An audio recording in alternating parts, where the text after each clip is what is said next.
Both former lacrosse Shopkos have new businesses. Today, Aldi opened on the south side, and earlier this year, of course, the Blue Zone Pickleball opened on the north side. News 8 Now's Jeremy Wall has more on the resurgence of some long vacant buildings. Jeremy. Yeah, Ken and Emily, both former Shopkos sat vacant for 5 years before new businesses took over. Lacrosse planning manager Tim Atkins says it takes collaboration to bring new life to old big box properties.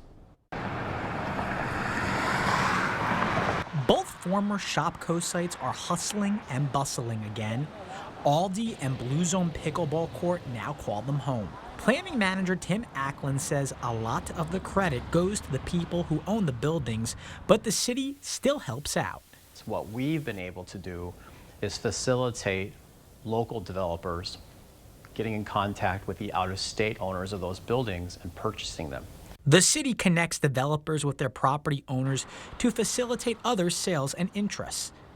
Figuring out if a space needs to be rezoned or not is vital. The planning department makes it easier. What we try to do to make it easier is to make sure the proper zoning is in place so that it's easy to have uses just be permitted. They also try to make sure they have financial programs available for developers if they need to rezone.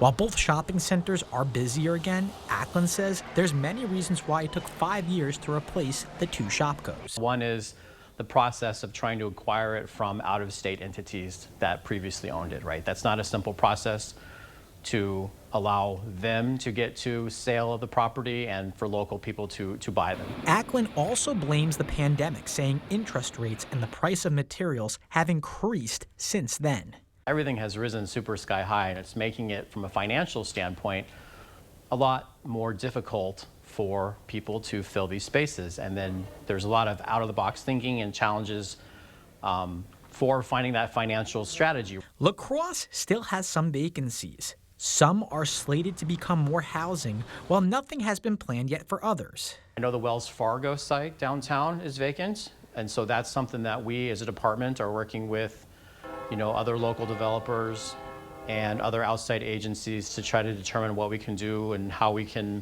ensure that the highest and best use goes at that site or even be redeveloped into something else. Ackland tells me the vacant Wells Fargo has been identified as a site of redevelopment. The city hopes a multi-story mixed-use building takes its place. Ken and Emily. All right. Thank you, Jeremy.